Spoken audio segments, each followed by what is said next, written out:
Good morning and welcome to Phoenix Business Exchange, the East End edition. If you're just joining in and you're in the Ottawa area, a little bit of rain today. It's 20 degrees. It's not bad. It's not like we're down south where they're baking and cooking at near 30 to 40 plus. Uh, or in Scotland, I guess it's a little cooler down that way. So why am I telling you all this? Well, the reach is that far. All right. So if you're in the local area of Ottawa, the reach is pretty good. All right. Uh, if you're a business, come on in. We're at pbex.ca, pbex.ca. Come on in. I'm going to share a website with you so you can see it and how to come into the zone. Motivation without dis. And hang on, there we go. And you should see right now, like for example, member of the week, Josh Lamb. He's the IT guru of the Phoenix family. Josh's e-cards right here, Josh's stories right here. So whether you needed a server, whether you needed someone to keep your box running, I'm meaning your computer, Josh is your man. To come into these sessions, click one of these red buttons right here. We meet Monday mornings for the Bell's Corners group. Today's the East End edition, 8 to 9 Eastern, and Thursday, tomorrow, 8 to 9 Eastern, South End group meets. Come on in. Take a drive in the wild side. You'll be good. All right, upcoming member events. We share what's happening. So if you have an event that's coming up, you're at a trade show, someone's got a special, they're selling their wares at a special event like a fair. It all goes in here in upcoming member events. Canada Growth Network, we meet every Monday, 1 to 2.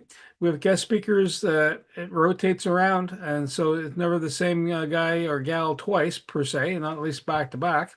But they talk about business, and then East Trade Winds, similar setup, but we meet every Tuesday, 8 to 9 Eastern. And both these events are free to attend, and you make new connections.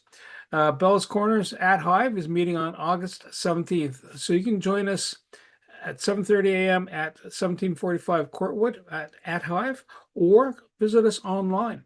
QR directory for all members. So if you're going, hey, I want to know more about that real estate, or I need my brakes because I'm not stopping as good.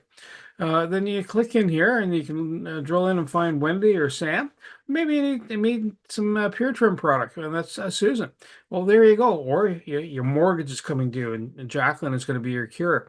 Or you're having a little tete-a-tete with CRA, in which case that's Eric, right? I'm kind of covering the bases here. And social media, that's Kat, and she'll help you be social on media.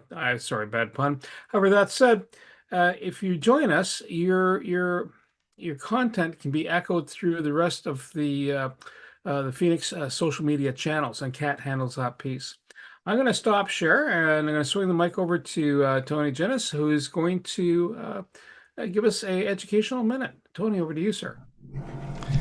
Thank you very much, Bernie. I wanted to talk a little bit about the voyage we went through with Jim Rohns. I've been reading some of his material lately. He's a well-known speaker, those of you that don't know who he is, but he's been doing what he's been doing, over 40 years. And he says that motivation without discipline is just entertainment. In other words, are you doing what you're doing because somebody's been giving you a pep talk and that energy runs out very quickly? So motivating somebody to do something right now is easy, but discipline means you're going to be doing it every single day. When I talk to people like Eric or Sam, they are not just going to the soccer field or to a squash game once a year. They go consistently. And that discipline, that consistency keeps them in good shape. But that kind of thing in business, when you do something once, doesn't do much. Like you could do a great ad through CAT once, but if only people only see you that one time, it's not going to be consistent. The messages are going to be forgotten very quickly. So there needs to be a gentle, consistent message out there, and a continual effort on your part to be able to look at it that you need to do something small every day consistently. Another one is that if you're not too busy, you just have the wrong priorities. In other words, when you look at a person's calendar and you look at a person's bank account, that will give you an idea of where they're putting their efforts. A person that is constantly busy 24 hours, can't do anything, but they have no money in the account. He says, what are you doing with your time?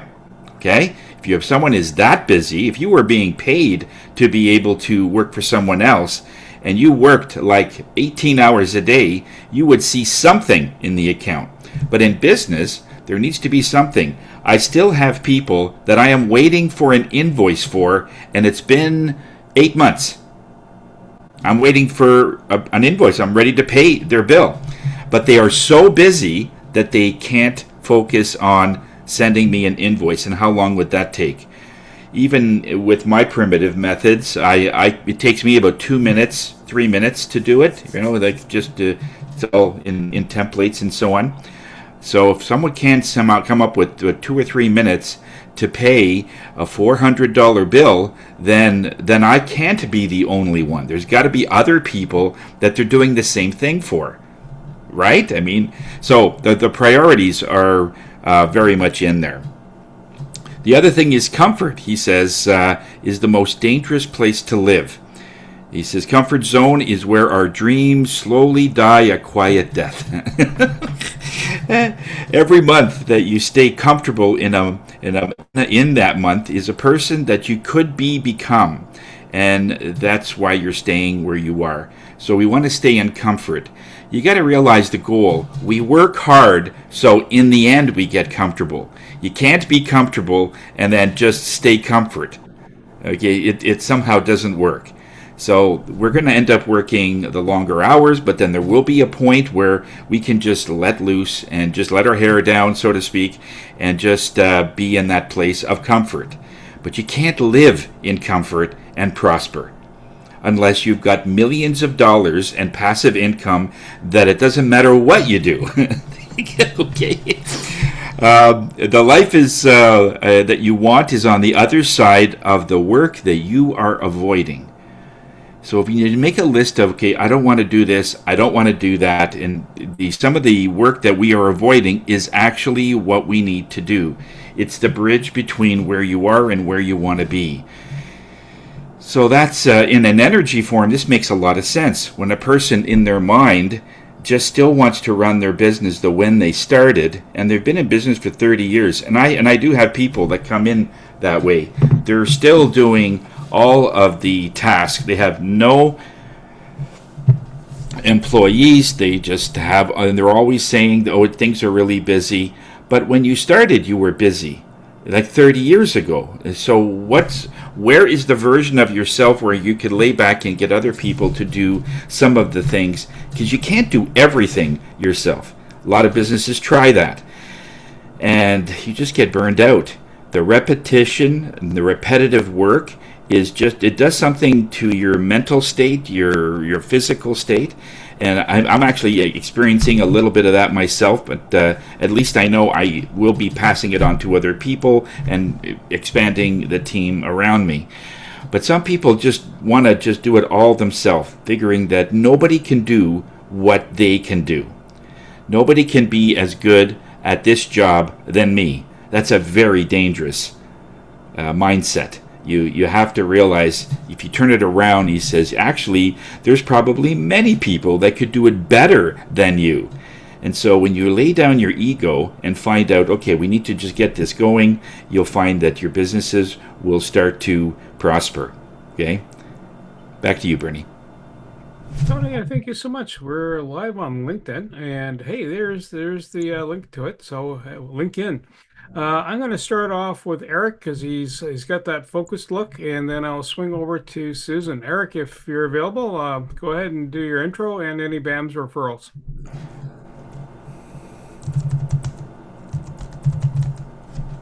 I don't know if he's cursing my name or he's telling me, Eric, I'll swing back to you, but I apologize. Sam, I'll have you probably right start in the off. middle of something. He probably is. It's all right, Eric. It's all good. Sam, over to you, and then we'll go to Susan. I'll come back to Eric after Susan. Okay, Bernie, thank you. Good morning, everyone. Happy Wednesday to you all. Sam Sturz, connectedcars.ca. Hopefully my contact information is now in the chat. My mouse is kind of messing up on me this morning. Sam Sturz, connectedcars.ca. Well, dash cameras are my main thing, but also do minor repairs, oil changes, brake jobs, wheel bearings, etc., etc. And these days I do a fair bit of car cleaning and moving right along to BAMS. Wendy gave me a referral and finished car cleaning, car detailing for that person, and they gave me a referral. So I have some more work. Thank you very much, Wendy. Wendy, when I get back from our cottage here in Port Stanley, by the way, it's just a gorgeous morning. I don't know about Ottawa, but it is fabulous out there this morning. The lake is calm, the sun is shining. It's just a gorgeous day. Um, Let's see here. Also, at the cottage last week, we had our family reunion. We call it Greek Easter at the beach. And we had 36 guests here at the cottage. And we had a great day. Had some fun with some games, skipping stones, kicking soccer balls, throwing footballs, playing cornhole, beanbag game, if you know that game. Had a great day, lots of relatives. Even my father's youngest sister was here. She's 82 years old, and she came all the way from Kitchener to our Greek Easter. Surprised me. It was very nice. Anyway, that's it for me. Sam Sturz, ConnectedCars.ca. Today's mobile electronics without the cost of a vehicle, and a heck of a lot more. Well, Sam, the weather's calm here. We're overcast and just pretending we're going to have a dry sky for now. And so promo, it's the August 17th event for Phoenix and details in the chat. Susan and then Eric. Go ahead, Susan. Thank you so much, Bernie. Good morning, everyone. My name is Susan McGarry. I work with a company called Pure Trim. Those are Mediterranean health and wellness supplements. We target on joint muscle pain, overcoming weight issues, digestive concerns, as well as energy. So if there's anyone that you know and care about that's looking to improve their overall health and wellness, have them reach out to me. One thing that I'm doing this year is just putting more time into people and their needs, because I'm discovering that um, they're not getting the kind of support system that they're looking for out there. And it's because, I mean, their doctor can help them, and I don't poo-poo doctors. They're very, very important and valuable to us, but they're very busy.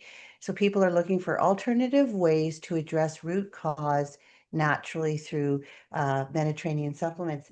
I had a great event, and Sandy was there with me at the Hive. She came to my health and wellness event, and a short little band with Tony. So one with Sandy and Tony, and I will be back at the Hive doing another health and wellness seminar there for an hour on August 19th. So if there's anyone that you know and care about, have them reach out to me, and I'll make sure that they have a seat available to them.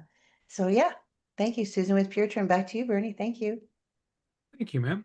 So, speaking of next week, there are no Phoenix meetings next week, so just FYI.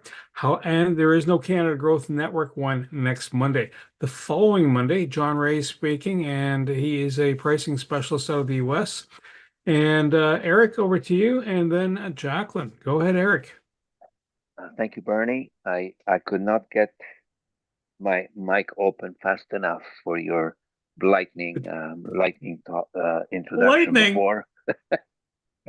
So you know, I was fidgeting with something else here, so I'm sorry about that.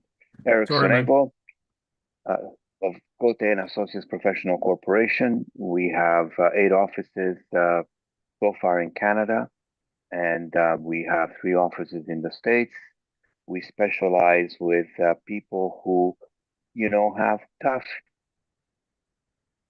people who look at their numbers and don't know what they're saying.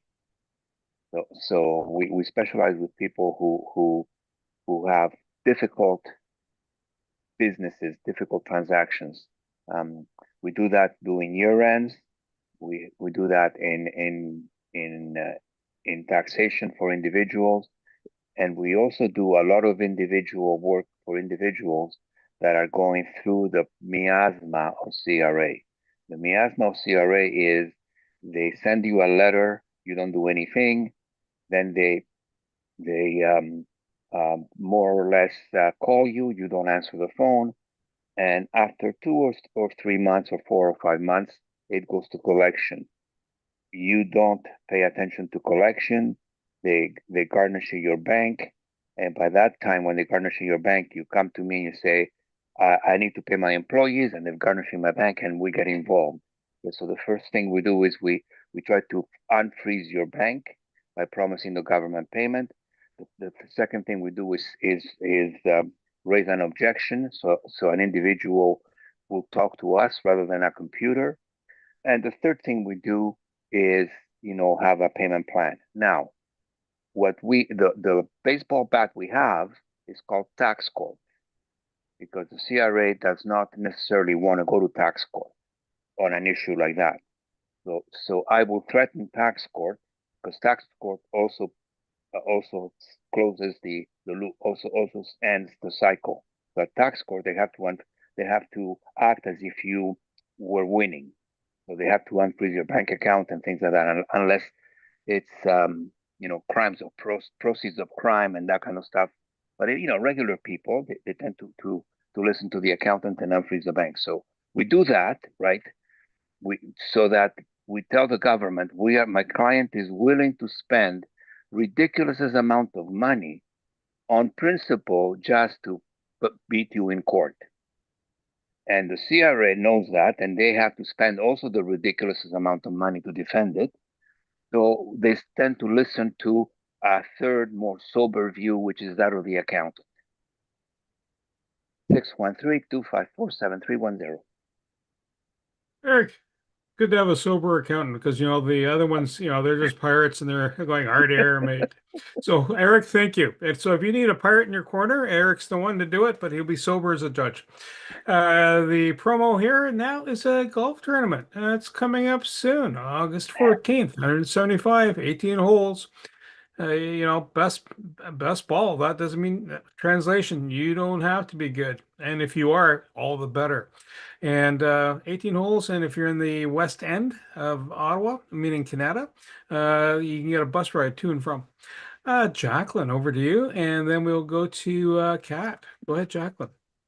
Good morning, everyone. I have to say, I was up late last night working on a client file, and it was incredibly interesting to find out just how late you can stay up when you need to get things done. I did have to, and it's kind of cloudy here. So when I opened the door and I lifted my shoulders, I took them all the way back and I released them down and I extended my arms and thought, you're going to have a fantastic day, Jacqueline, because the CHIP program is going to help your client. CHIP, the Canadian Home Income Plan, for people who are getting on in age and who need to take a look at what the mortgage strategies could be as they approach perhaps retirement and decide that there may be some things that need to pay off and out. The CHIP program is an extraordinary program for some people who would rather have someone else make their monthly payments. You're still going to pay for your taxes, you're still going to pay for your heat and hydro, but there's a way for your equity to be able to pay you sooner versus later. And if you're looking for strategies like that, you need to contact me. So I know you took a long deep breath, lifted the shoulders, took them back, dropped them down, and said, I'm looking for mortgage strategies for my mortgage money. I need to contact my mortgage honey. Any BAMS referrals, my dear? Just with Tony and on Monday. It was really great to be there at the, oh my gosh, what is that? The group. Yeah. Thank you. Who dat? Who dat? Yeah. What? Yeah, the nice thing about those That was great. that information is already posted. It's live. And going to swing over to Kat, and the quick next promo is actually about Kat. If you've got material that you want to share it with Kat so she can promote it within the Phoenix family and of social media. Kat, go ahead. Hey everyone. So you know what I do, so I'm not going to bore you with it. But what I am going to tell you is a question that I was asked by a client yesterday, which I thought could be quite interesting to give you some insight into. So my client, like probably most of you, has a Facebook page that belongs to her business. She also has a personal Facebook page. And you will have heard me say, I don't know how many million times, you've got to be consistent with all your posting on your page. Now, my client's question to me was, does your personal page need to show the same level of consistency as your business page? And the answer is no, because your personal page can have 20% of your business content on it. It doesn't need daily posts. It doesn't need posts every week. Gosh, if you looked at my Facebook personal page, there's very little on it. I don't have a lot to say. I'm not somebody who has a lot of information that's exciting and interesting to share with the world, so I don't use it for that. But you can absolutely do what Susan does. So if you don't follow social media for Susan, you've got to. She goes and she creates these stories and these reels, and she does them so many times a week. And she's sharing tidbits and information that she's come across from clients, that it's all business related, but in particular for Susan, it's health related. So it doubles as personal content. And you can share that as much as you like. So if you want to do 10 stories, 10 reels per day, go ahead. Because it doesn't follow the same algorithm as a business page. You don't have to go and put the same content on your business page. But just remember, your business page is mainly for business. Your personal page is supposed to be mainly for personal. So don't get tied up in this, I've got to post in 10 million different places. You don't. That's kind of it. I don't know whether that was useful information or I was just being me, but there you go. Thank you, Bernie. Yeah, thank you so much. The next quick promo, Eric was giving a presentation. It was about the taxman and summertime, the summertime blues, and what to do. Listen, you'll see a blog article. It gives you a quick synopsis, or you can listen to the whole show. Mr. Tony Jennis, what are you up to, man? Thank you very much, Bernie. Hi, everybody. Tony Jennis from Higher Self. The spirit guide of the group. I look at those things that energy has a lot to do with. I work with spirit to give people readings if we're working with either they want to get into a partnership, they want to get into a new part of their business. There's an energy around it. Most times I don't even need to know the details. As soon as they're starting to talk, I'm getting a yes or a no. I'm just being polite and waiting until they finish. But I already know the answer. And that's something that I could teach you, because the answer is actually ultimately inside of you. That's what I'm reading. Remember, it's just like a book, you're facing out. And my job is to try and move that book so you turn it around so you could read your own energy. You could read the things that are happening in a boardroom, or if you have to make a decision right away, you can't get a hold of me, then you just will get a gut, what they call gut feelings. Those gut feelings are very real. Your stomach is lined with 3 times the amount of cells and brain activity. So we actually have 3 brains. We have of course, our main brain. There's a brain in our heart. There's also a brain in your gut. And when this isn't treated very well, like a lot of things that Susan does to improve your gut health, actually does have a residual effect on other things. Your gut reactions improve. Not sure if you knew that, Susan, but it does improve. So that's what I do. There's a sensitivity to it is the only issue. You're not sensitive enough to be able to know what or feel that, but I can teach you. You can come in for a tuning session that can get that going. I work with PTSD people, veterans, kids that have been abused, people that have been abused since kids, sort of thing. They only come to me when they're in their 50s and 60s of what happened when they were 8, and they've been holding it for all those years, and within a few sessions, a lot of that gets lightened up. So I'm always very anxious and very honored to be able to help somebody in that way. And I'm usually the last person that people will want to see, but you don't need to go any further. As a teacher, I teach this to other students internationally. So yeah, it's just one of those things. So if you know somebody who is going through a difficult time, have them call me. As far as BAMs go, ongoing business with, of course, Eric and Josh, the normal thing. Another issue came up with my email, so Josh is working on that, our IT guy, and went to East Trade Winds with Bernie and Kat. We're going to be doing more things with. I'm trying to set up, go high level, the CRM there. Man, it is massive. And I thought I could figure it out. No, and Kat told me no. But I wanted to see. Sometimes we have to, see what it's like in there. Also Susan McGarry. I want to place an order for some stuff, power bars and the blue and stuff, and I'd be happy to drive over to your place on my bike to pick it up. It is summer. Okay, and a little shout out to Sam for helping us with the dash cam that my son had. It wasn't working, and he went over and above to try to see if he can get this puppy working. And if Sam says it's not going to work, it's pretty much over. And Jacqueline, thank you so much for meeting. I loved getting a ray of light into your world. You're an amazing, amazing lady. I know that I just a big shout out to you as well. Okay, back to you, Bernie. Tony, thank you so much.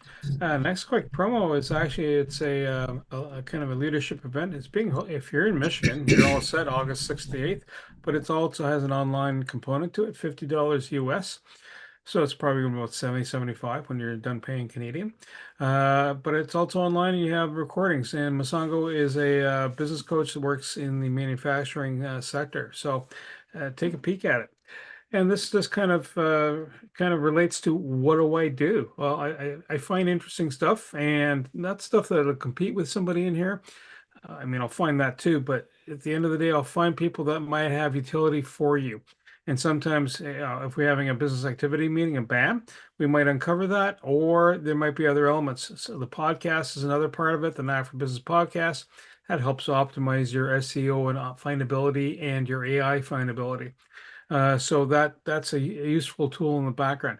East Trade Winds and Canada Growth Network, places for speaking opportunities. 1, 2, meeting new people and cross connecting.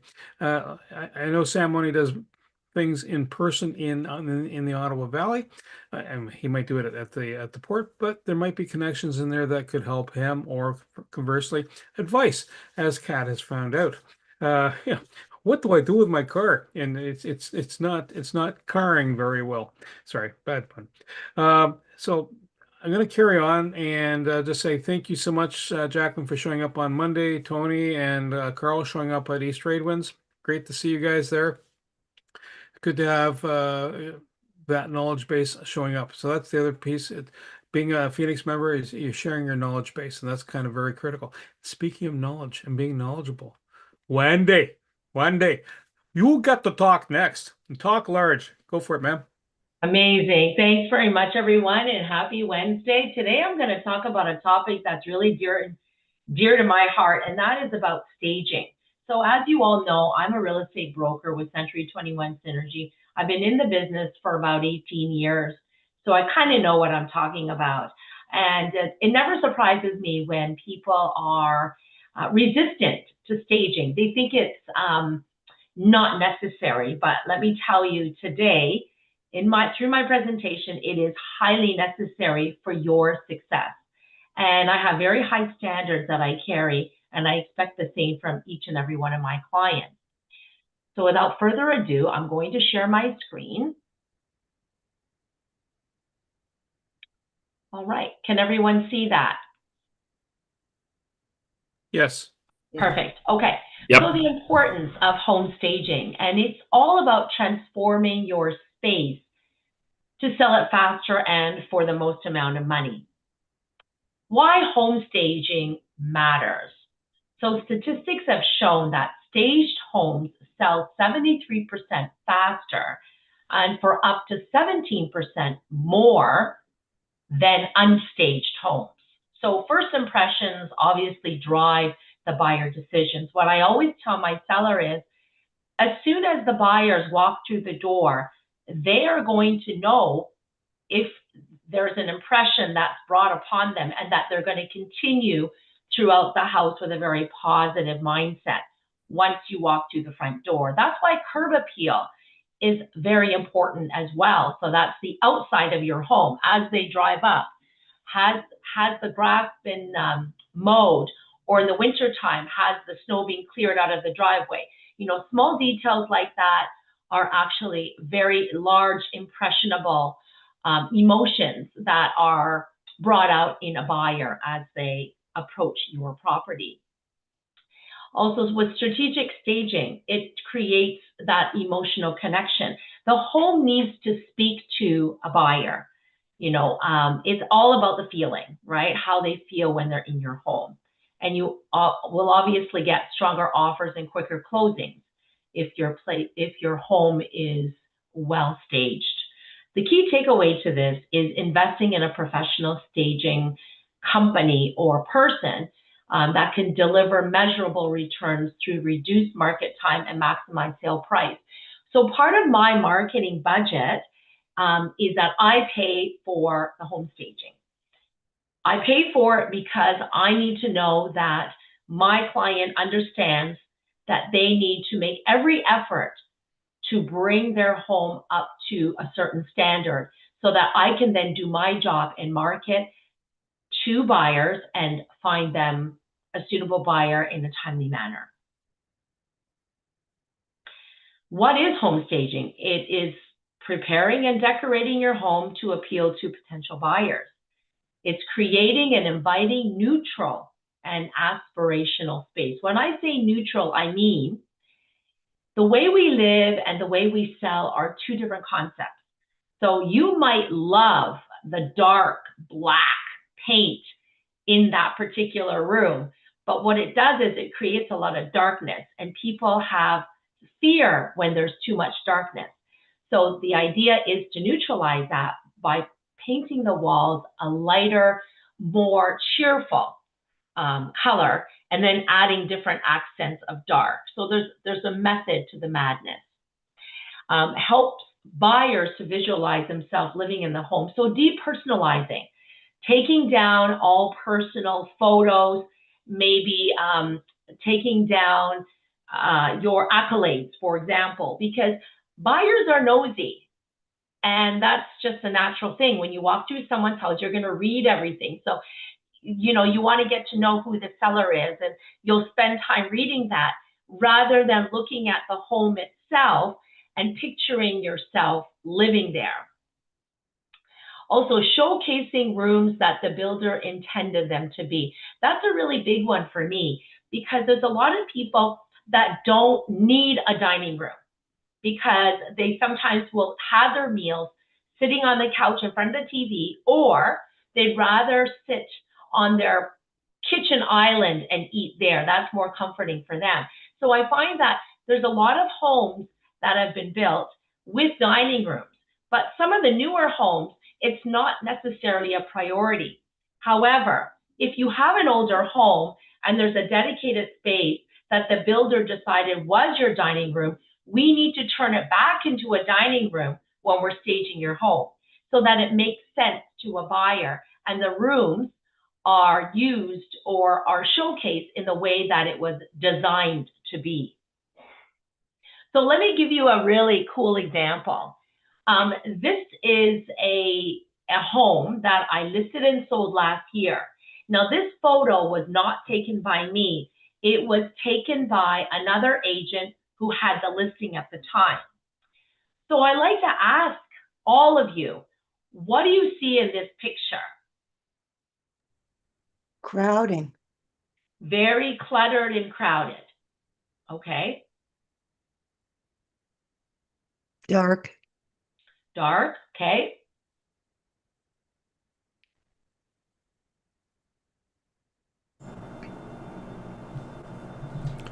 Okay, so those are great comments. So this part of the house, as you can see through that front window and you can see the driveway or the garage of the house across the street. So the front of the house was meant to be a living space, but they use it as a dining space.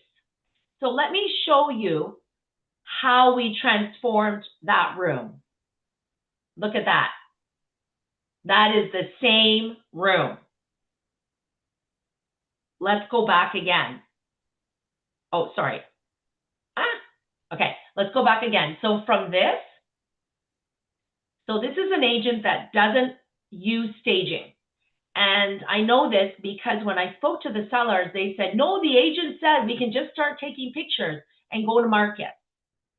So when I was called, they asked me, what do you think the problem was? So I asked them, I asked permission to be honest.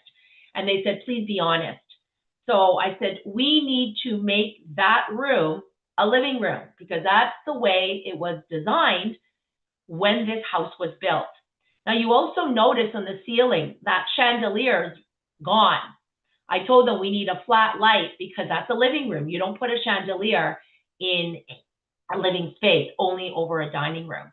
So this was transformed, and actually my stager worked with my clients because they didn't have this type of furniture. My stager was able to rent out and stage the front room, and that gave buyers a very good impression. So when they walked through that door and they saw that living room, they were interested in continuing the tour. They weren't turned off, let's just say. So that's very, very important. Let me show you another room. This is the same house. So you can see that this area is small. So they have a dining space, they have their kitchen, and then the front area was being used as also another dining area.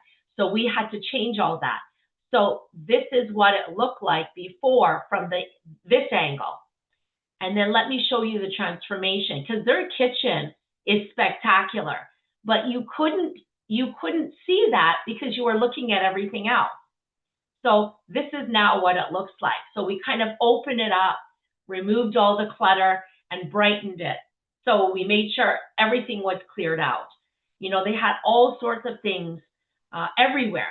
And we just had to open it up because the kitchen is a showstopper. They spent so much money on this kitchen, and it's an absolutely beautiful kitchen.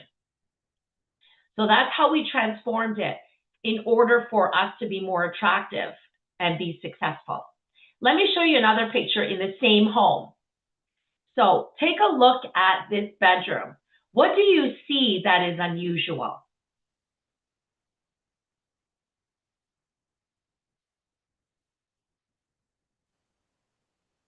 There's No something closet? against the wall there. Pardon me? There's something against the wall behind the bed. I don't know what that is. Yeah, you know what that is? That is a drying rack for clothes. So this is a picture that the agent took and put online for the listing, okay? And look at the position of the bed. It's just pushed right up against the wall. So this is the view when you walk through the door of the bedroom. But I'm gonna ask you to look at the floor. Do you see the gray tile floor and hardwood floor bordering around tile? It was an eyesore. As soon as I walked in, I thought, oh my goodness. Now, before going over to speak to the sellers who terminated their agreement with the other agent, I knew based on the photos what I was going to walk into. And I knew right away why the home never got one showing in the 4 or 5 months it was listed by the agent. Because these photos set an expectation for buyers. And buyers were like, oh, no, look at that.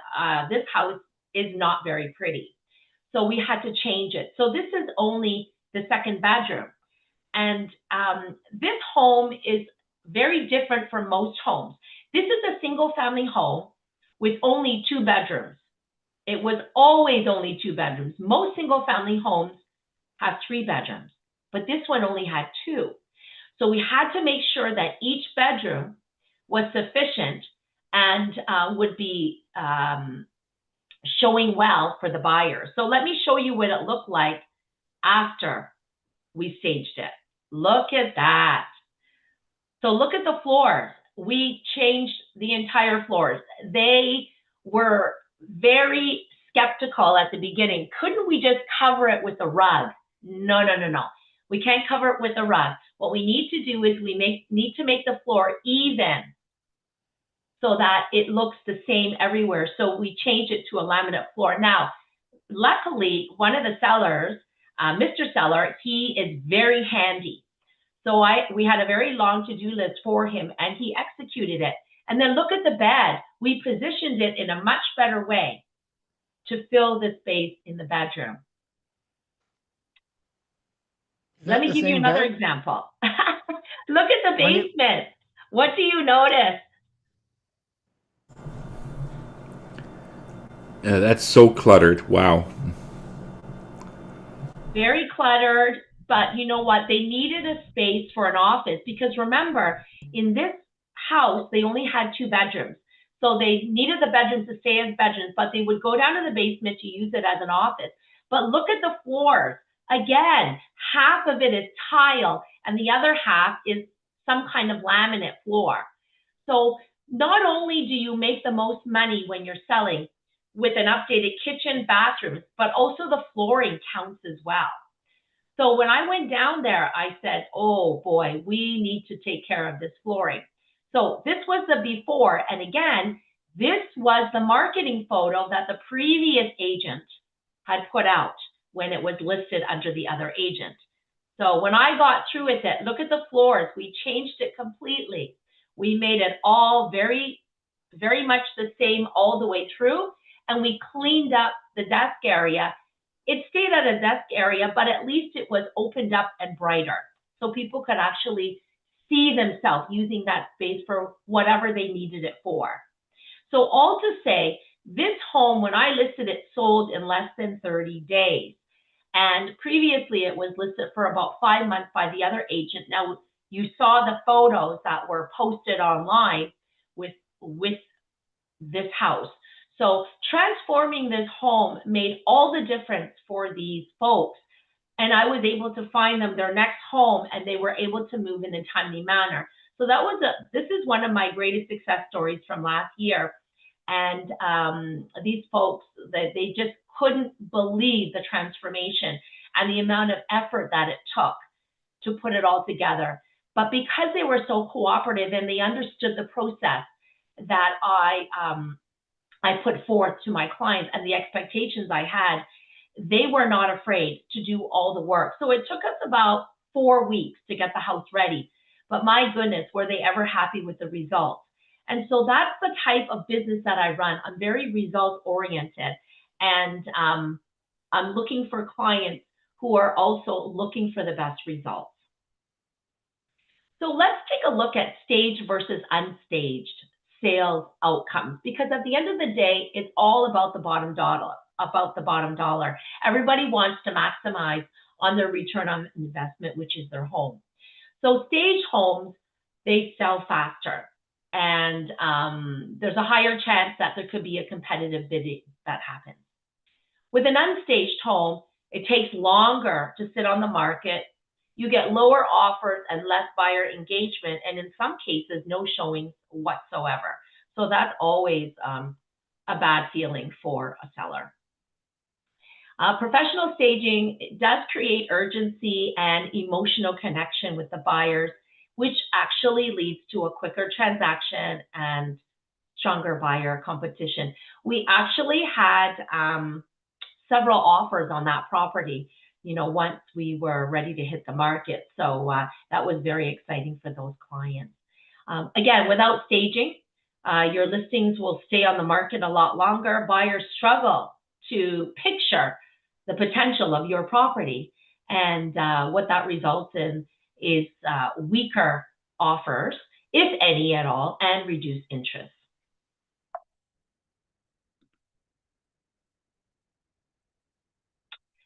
So what are the exceptions? The exceptions are vacant properties. So a number of homes are vacant for various reasons. It's either because the person living there has moved on to another place or possibly passed away. And so, I have to list the property as vacant. It's not my favorite way of listing a property, obviously, because there's no emotional attachment or even energy in there that buyers can feel, and buyers are left to their imagination to sort of imagine things. So the way I sort of overcome that aspect of it is that I use AI to virtually stage some of the rooms. Of course, I have to announce to the public in my remarks that some of the rooms have been virtually staged, and that's another way for us to move a property. The other exception to not staging a home would be if there are tenants living in the home.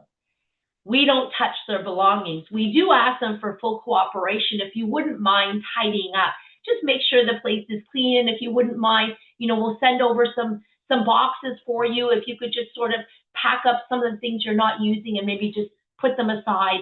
We try our best to work with others to try to show the property as best we can. And last but not least, if you would love to talk more about staging or anything related to real estate, please reach out to Craig and I. We are the Ottawa House and Condo Group, and your story begins here. Thank you. Wendy, thank you. Does anyone have a question for Wendy?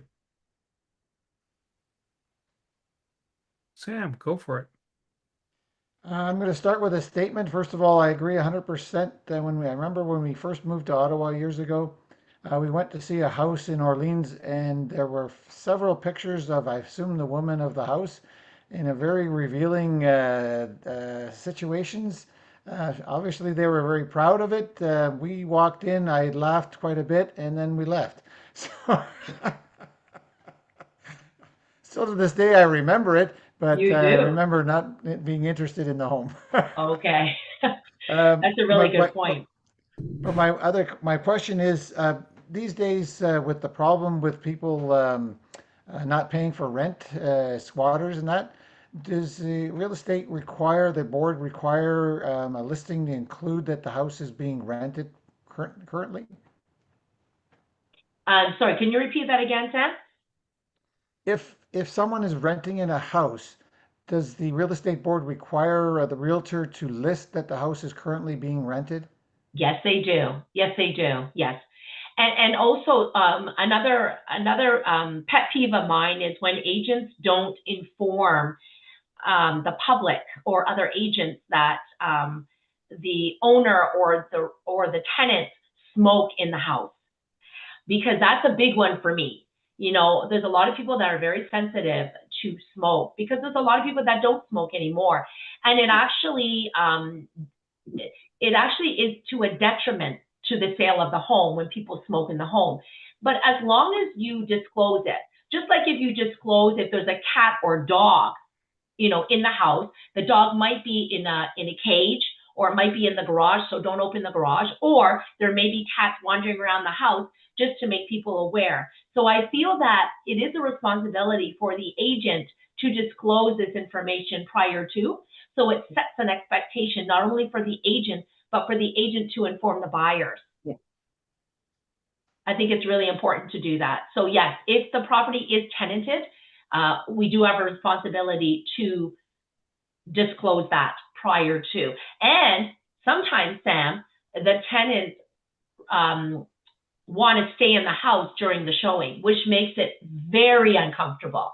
Now, sometimes the tenants do that because they want to sabotage any potential for a sale, because their rent is so low and they don't want to move. So they are going to create obstacles for the landlord to be able to sell. We have experienced that over and over again.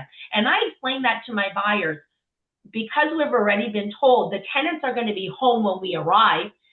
Just don't talk to them, and we just continue with our showing. And, don't worry about what they're doing, because sometimes they try to make it uncomfortable for us so that we don't want to offer on the property if it's the property that my clients want to buy. Thank you. You're welcome. Wendy, Wendy, can I ask you a question about animals? Yes. So, staging a home can be very, very expensive. If you've got animals, how do you guarantee as a real estate agent that those animals are not going to destroy that furniture or that layout? What's the protection on that? Yeah, that's a really great question, Kat. So, what my stager and I, when we work with our sellers, we try to utilize the seller's own furniture, own belongings, or we ask them to go and purchase maybe one or two items or borrow from a friend or family relative who might have an item. For example, the house example that I just shared with you today, because all of that was rented furniture, my client didn't have any pets. So it was okay. They barely even sat on the sofa. They just basically left that room alone. But that's a really good question because the stager does not want any pets on it or any pets to be chewing on it. So there is a strict protocol for that because the homeowner is then responsible to pay any damages if that's the case. But that is a little bit of a tricky area when people do have pets. Now, a lot of my clients, when they have pets, like big dogs, for example, they often find a family friend or a relative to take them for the time that they're listed. And they don't reintroduce the dog, the big dog back in because as you know, with dogs, they can have a lot of fur and hair that goes everywhere. And then you're constantly cleaning and vacuuming and trying to keep up with that when you're on the market and the showings are frequent. So, Wendy, I got a question for you. Yes. A lot of this is based on, impression and it's an emotional part of the sale, right? Yes. Have you ever had an instance where, pardon this expression, it's a dog's breakfast, but if you take away the trappings, like in other words, cluttered pictures, all that stuff, and you go, this is actually the right spot for you, right? And you're looking at your buyer who's coming in, like you're representing the buyer, and you walk into a space going, they didn't do a real good job here. However, that said, if you take the lipstick off, the earrings off, and put a new coat of everything else on. Have you ever recommended to somebody going, this is ideal? It just looks like a dog's breakfast. Get past it and work with it. Absolutely. So Bernie, that's a really, really great point. So what I often do is I find that a benefit to my client. If, for example, the home itself shows it shows worse in the picture, right? It doesn't. It's an ugly home. Let's just say we'll use the word ugly. It's an ugly home, but the layout and everything else, the neighborhood, all that works. I'll say to my client, let's go see the house. So when we walk in, the way I paint the picture is, we are so lucky that the house is ugly online because I can guarantee that we're not going to be competing.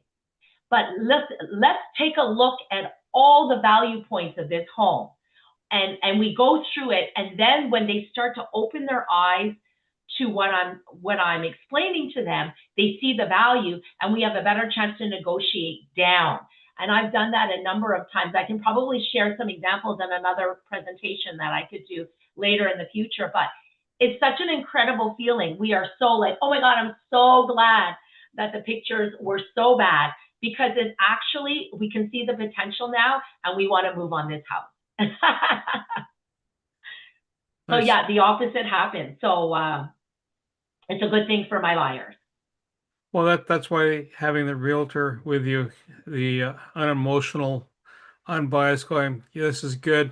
Looks like hell, but that's okay. You can scrape that off. Yeah. That's right. That's right. The worst thing are carpets. Oh my goodness, the carpets, they're always so dirty. I have a new listing coming up that's going live tomorrow, and the carpets hadn't been shampooed for 4 years. And I said, we have to get this done. And let me tell you, after they did it, they said, we don't know why we waited so long. This place looks amazing, So it's also the way we live and the way we showcase are two different mindsets. But I think that when they move to their next place, they're going to shampoo their rugs a little bit more often because they see the benefit of how clean and nice it looks. It's just the pride of ownership is what we're looking for. Quick question, Wendy. Sure. Have you had or have an experience where your staging was so good that people felt that they fell in love with their home again and thinking of not selling? It sounds like a TV show. I like this house. This is the house I want to move into. I want to keep it. Yeah, you know what?